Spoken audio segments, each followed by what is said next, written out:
You ask Tiger to solve. This deals with linear equations with one unknown. The final result is x equals 19. Let's solve it step by step. Simplify the expression. Simplify the arithmetic. Group all constants on the right side of the equation. Subtract 123 from both sides. Simplify the arithmetic.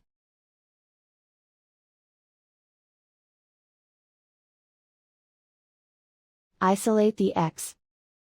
Divide both sides by 3. Simplify the fraction.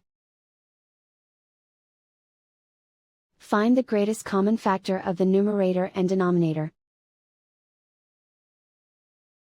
Factor out and cancel the greatest common factor. And so the final result is x equals 19.